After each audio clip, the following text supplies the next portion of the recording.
But politics can be strange. One minute you vehemently disagree with someone on one issue, the next you're unlikely bedfellows on something completely different. For instance, Nigel Farage and Tony Benn had completely different conclusions about free markets and Thatcherism, but they agreed about leaving the EU. And now something similar is happening with Iran, with the most surprising people, I think, talking a bit of common sense. Here's Tucker Carlson speaking to Steve Bannon in Steve Bannon's War Room. I actually really love Trump. I think he's a deeply humane, kind person. And I am saying this because I'm really afraid that my country's going to be further weakened by this. I think we're going to see the end of American empire, obviously. Other nations would like to see that, and this is a perfect way to scuttle the USS America on the shoals of Iran. But it's also going to end, I believe, Trump's presidency and effectively end it.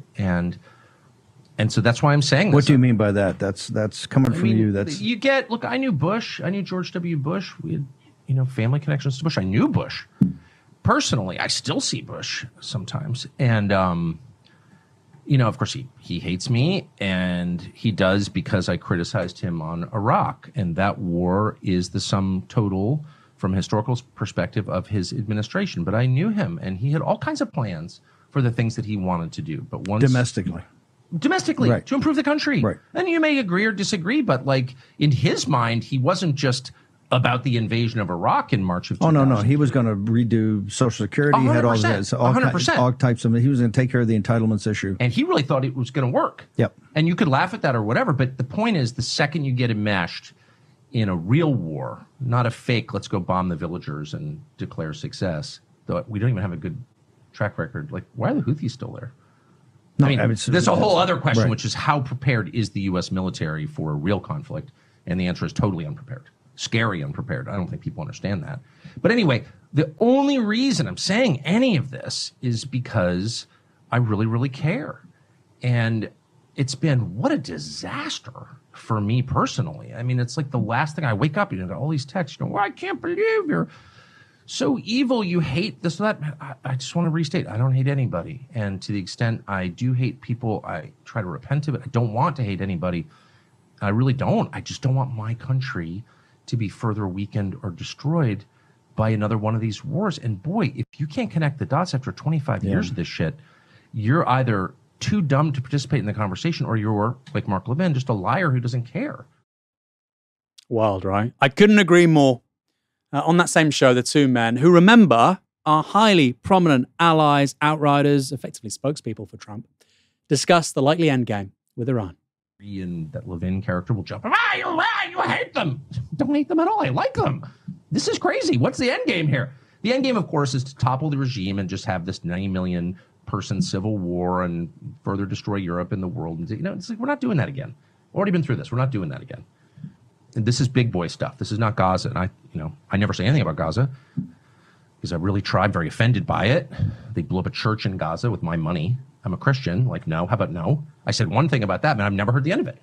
But I've tried to stay away from Gaza. But now we're talking about a huge country. We're talking about Southwest Asia, one of the biggest energy producers in the world. And an ancient civilization. This is not... Also, since you're not going to convince me that the Iranians, I'm not a Shiite. I'm not on the side of the Shiite clerics. I'm a freaking Episcopalian. Settle down. However, you're not going to convince me that the Iranian people are my enemy. Again, we're going down this here. Here's who you're required to hate. It's Orwell, man. I'm a free man. You're not telling me who I have to hate. I'll decide who I like and don't like on the basis of my values and what I believe my interests are. They spent, 5 years telling me Vladimir Putin is your enemy. No, he's not. I'm not mad at Vladimir Putin. Tell me why I should be. I'm mad at you. You know what I mean? This is whatever. It's all so fake. I'm not playing along. The point about, by the way, the failed state stuff is completely correct. And it ties into what Tucker Carlson was saying with regards to the US military. Of course, the US military cannot go into Iran. Of course it cannot go into Iran. A country of 90 million people, I think geographically about 3 times the size of Iraq. But it gets worse because, of course, much of Iran is mountainous as well as desert. Some of the most hostile terrain imaginable if you want to invade a country. The idea that the US military could send troops in, which of course that's not the plan. The idea they could is outlandish. Okay, so what are they going to do with the Israelis? They're going to bomb it. They're going to bomb the shit out of a country with 90 million people, And as we've heard from Trump today, it's not just about a ceasefire, it has to end. So what does end mean? There has to be effectively a puppet regime of Israel in Tehran. That's what it means. No nukes, okay. No ballistic missiles, okay. And then you get something like post-Versailles Germany. No, you can have no military. Well, okay, then we're going to get balkanization. You're going to get bits of the country splintering up. Maybe they break it up, like Hungary or like Yugoslavia. There's going to be some kind of political resistance to that. I mean, obviously. And if you aren't going to enforce that by sending in ground troops, you're going to get a civil war. Ergo, you're going to create Syria. That is the plan. That is the plan. Best case, you're Ukraine. You have a rump state. Best case. Let's take it even further. Afghanistan. That's where Iran can be in 40 years' time. Afghanistan. And of all the people pointing this out, it's Tucker Carlson. Because there is no plan. That's the logical endpoint of all this stuff. Barely anyone in British politics or the media is willing to say something which Tucker Carlson, of all people, is saying. Shortly before that broadcast, Steve Bannon went on to the Tucker Carlson podcast. There he outlined how we are seeing the exact same playbook from the Iraq War being used all over again. It was a mistake, but it was horrible. We allowed the architects of the Iraq War, who gravely injured the United States, got all these people killed, Americans killed, to continue to advance. They were never held to account for what they did, ever, at all. Well, and they became the head of the World Bank. Like, how did we do that? The specter of that is what we've faced over the last 72 hours. This is exactly the same pitch as the Iraq War. Weapons of mass destruction. Oh, I know. You have to get it. So they understand one thing. They think the playbook works. This is why we have to stop it now. If we don't stop it now, it's going to work all the time. They think that playbook of lulling the American people to sleep and telling them there's these evil people that have to be taken down. And if they're taken down, everything's going to be fine after that. And that we face an apocalypse if that doesn't happen. They're running the Iraq War playbook over again with almost some of the same players, or at least the proteges. What the hell? Steve Bannon is talking 100% crystal clear sense. And he's right, by the way. They think we also, Iraq was a disaster. Iraq was a disaster. Everybody admits now. We all know it was a disaster. Well, no, they don't think it's a disaster. They're doing the exact same thing all over again. They obviously think it's really effective. Guess what? It looks like it is. It looks like it is. Trump's behind it. You've got car bombs going off in Tehran, children being blown up. I saw a little girl on social media, she's now dead, doing a little ballet dance into a dentist chair. Young girl, 5 or 6 years old. She's dead now. She's dead, sorry. And it has consent because apparently, from the American public, from the American political class, anyway, I should say rather, it has consent from Rachel Reeves, from Politico. It has consent from all these people because, of course, well, they could get nukes, they could get WMD. Exactly like 20 years ago. By the way, Iran already has weapons of mass destruction. It already has chemical weapons. It already has biological weapons. It can deliver those weapons of mass destruction to Tel Aviv today, yesterday, last week, because their missiles are getting through, whether it's ballistic missiles or whatever, hypersonic missiles, they're getting through. So they could deliver a WMD now. They don't because of the very orthodoxy that political scientists talk about all the time, mutually assured destruction. There's no point giving millions of Israelis some hyper-intensive form of smallpox if they then vaporize Iran. There's no point. We can't let them have nukes. They already have chemical weapons. They already have biological weapons. So it's a playbook. He's right. And if it works this time, if it works a second time, they'll use it a third time and a fourth time. It'll be Turkey. It'll be Egypt. It'll be whoever. It'll be whoever. It could be Britain. It could be whoever. We have nuclear weapons, of course. It could be whoever. Israel does not have allies. It has interests. It has interests. Those interests meant bringing down Syria. Now it's Iran. It's going to be Turkey. It's going to be somebody else because they're addicted, like I say, as a garrison state to war.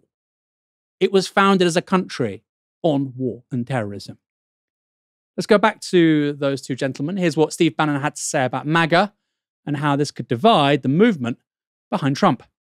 Well, let's have a debate. When we had a debate about the Ukraine, about the funding of Ukraine in the Senate, we beat them. This is why Mitch McConnell had to resign. Because why? Because the podcasters and influencers are much closer to the MAGA base and can deliver the heat into the House and the Senate, and they know that. I'm all for having a War Powers Act debate right now. Exactly, I agree. Let's have the American people weigh in, because you're going to see the American people are 90% against forever wars. And even people that support Israel are saying exactly what we're doing here. We thought we had this thing in Gaza you had to clean up with the Muslim Brotherhood and Hamas. Next thing you know, we're bombing Tehran, and you're taking incomings. What's happened in Tel Aviv over the last 24 hours is pretty shocking, because you're taking these ballistic missiles. What Trump's been saying, everybody calm down. Let's get back to the table. I can get actual thing. And he said, I can get it. We can take it apart. We can blow it up if we want to, but I can cut a deal. And Witkoff and Trump, if you got to talk about two deal makers that are not like diplomats, but guys actually going to get stuff done, I feel more confidence with Steve Witkoff and Donald Trump trying to work something out than continue on the shooting war, where, trust me, with a carrier battle group heading over there and all these tankers heading over to the Middle East, we are prepping right now to come in on the offensive side of combat sorties, and that's a game changer. As bad as it is now that we're a combatant, because we are a combatant, which I say, if they're unilateral, why did we get sucked in here? Where is that decision? Where you said, hey, Steve, decisions just get made, you never know. By the way, he's talking about how this is bad for the United States. It's even worse for Europe. A failed state of 90 million people is obviously worse for Europe. I always say this, the right don't like refugees, but they sure like making more of them. Because right now they're cheering on a conflict whose only end game is a failed state. Balkanization, 90 million people. Iranians are already coming to this country because of sanctions. And of course, many aren't, particularly enamored with the regime. Various minorities, maybe Kurds, gay, whatever. Many Iranians are already coming here via small boats. If you literally dismantle the country and balkanize it, what do you think is going to happen? And what's really fascinating is the exact same people who call Iranians economic migrants, right? So they're not really fleeing from anything. They're just coming here to get more money, to earn good wage or get welfare benefits. They're just economic migrants. So hold on. You can bomb the country. You can balkanize it. You can have the most harshest of sanctions known to man on that one country. But if people leave, they're economic migrants. Would you want to live there? I wouldn't want to live there. Really? Is that sensible? I say this all the time. The right don't like refugees. They love making more of them. And they're going to come to Europe. They're not going to go to the US. Why would they go to the US? They're going to come to Europe. And this isn't a right-wing talking point. You can dislike what I'm saying. You can say, oh, we should be more accepting. That's fine. It's going to happen. And it's going to have a massive destabilizing effect on European politics. Obviously. I'm half Iranian. I know what's going to happen. There's going to be a ton of anti-Iranian sentiment because millions of Iranians are coming to Europe because their country's been destroyed. And the people that are we whinging about it and calling them refugees and scroungers, they were the ones that wanted the country destroyed in the first place. It doesn't make any sense, does it? Doesn't make any sense. These two guys are making sense somehow. How on earth have we got to the point where Tucker Carlson and Steve Bannon in the US get this, okay? I don't agree with them on basically anything else. They get this. They get the Middle East forever wars, West Asia. They get this. How come those guys get it, but there's nobody in the UK with the same politics who gets it? Very few people. You've got American, as we'll see in a moment, American far-right politicians fundamentally, who are saying this cannot happen, this is a betrayal of MAGA. And the equivalent in this country is Suella Braverman, and she's cheering it like a clapping seal. She's cheering it like a clapping seal. Higher energy prices, more refugees. Great, fabulous. Tell me some bad news. And by the way, higher energy prices are great for guess who? America. Since the Russian war, they're exporting a ton of liquid natural gas to the European Union and to a lesser extent the UK. They're the winners in all of this. And even then, those guys are saying this is bad for us. It's terrible for the Europeans. But we have people like Ursula von der Leyen, who's literally never been elected to anything, saying this is great. Kaya Kallas, yapping like a little chihuahua. Europe is a great power. We are the third pole in international relations. You are literally advancing a foreign policy agenda, which is screwing your continent, you stupid person. But they don't get it. And all the talking points and the nonsense that emanates from their mouths, just repeated ad infinitum by the media. I could go on for hours. Trump wasn't especially happy about the two men's comments across both of those shows. He said this shortly before leaving the G7 summit to return to Washington. In response to Tucker Carlson criticizing you, saying that you're complicit in the war. I don't know what Tucker Carlson is saying. Let him go get a television network and say it so that people listen. Thank you. This guy's so dumb, right? You won because of podcasts. You won because of the Joe Rogan Experience. You won because of Theo Von. You won because Elon bought X. You won while showing your campaign showed TV doesn't matter anymore. MSNBC, CNN, you were saying they were the failing media. Nobody watches TV anymore. And now you're saying, why doesn't Tucker Carlson go on TV? No, he's really relevant. He doesn't need to go on TV. Here's what Trump then proceeded to say on Truth Social. Somebody please explain to kooky Tucker Carlson that Iran cannot have a nuclear weapon. Here's the thing. He can't think Carlson and Bannon are that kooky. After all, as recently as 2019, he agreed with them. Here's what Donald Trump tweeted back then. The United States has spent $8 trillion fighting and policing in the Middle East. For people listening on a podcast, $8 trillion, all caps. $8 trillion fighting and policing in the Middle East. Thousands of our great soldiers have died or been badly wounded. True. Millions of people have died on the other side. True. All caps. Going into the Middle East is the worst decision ever made. That guy should be president. By the way, that wasn't a one-off. It was a long-held view of Donald Trump. We know that because here's what the president wrote 14 years ago in 2011. America should not be pressuring Israel to show restraint against Iran. We should be working to stop Iran's nuclear drive. Worse still for Trump, the likes of Charlie Kirk and Marjorie Taylor Greene are at odds with him. Here's US Representative Taylor Greene, who I would happily describe as a far-right conspiracy theorist nutjob. Tucker Carlson is one of my favourite people. He fiercely loves his wife, children, and our country. I'm sure he does. Those are good things. It's just the rest of him. Since being fired by the neocon network Fox News, true, he has more popularity and viewers than ever before, also true. He unapologetically, she's saying lots of true stuff here. This is not going to happen often, folks. He unapologetically believes the same things I do. That if we don't fight for our own country and our own people, then we will no longer have a country for our children and grandchildren. Okay, so there's kind of some stuff there that I probably don't agree with, right? Here's the money shot.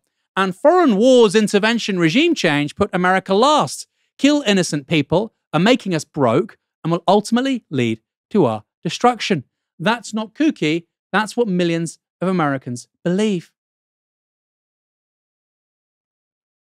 She's right. What? You're probably watching this and listening. Aaron, I thought you were a leftist. You're agreeing with Marjorie Taylor Greene, like I say, a far-right nut job, and Tucker Carlson and Steve Bannon. Well, you know why I'm agreeing with them? Because those guys, for whatever reason, know where the median Trump voter is at. They do. They do. They know where public sentiment in the United States is at. They don't want any more failed wars. $8 trillion was wasted. $8 trillion. They lost thousands of people. They don't want to do it again. That's why they're saying these things. They like being popular with their base. Strangely, even though similar sentiments are held by people in this country, the right is saying something completely different. It's an interesting question as to why. I'll talk about that more in a moment with Kieran. It gets even worse for the White House, somehow, because Trump disagrees with Tulsi Gabbard, his own director of national intelligence. Speaking to journalists aboard Air Force One, he said this. Tulsi Gabbard testified in March that the intelligence community said Iran wasn't building a nuclear weapon. I don't care what she said. I think they were very close to having one. The journalist there was referring to this conclusion that Gabbard, by the way, a Trump appointee, made back in March. The United States intelligence community continues to assess that Iran is not building a nuclear weapon, and Supreme Leader Khamenei has not authorized, it says Khamenei has not authorized the nuclear weapons program that he suspended in 2003. I think The Economist had a similar piece up today. Okay, so it's Tulsi Gabbard in The Economist But, those are now Iranian talking points. If you say, Tulsi Gabbard must be an Iranian asset. What the fuck are you talking about? Before I come to you, Kieran, I just want to read this post on X by Peter Dow. He was a big Democrat, big supporter of Hillary Clinton. He's been on a journey, to say the least. It's 2025. Tucker Carlson and Marjorie Taylor Greene have a clearer anti-war stance than the Democratic leadership. What a sad excuse for a party. Kieran, I think he's right. I'm pretty sure you think he's right as well. What explains that?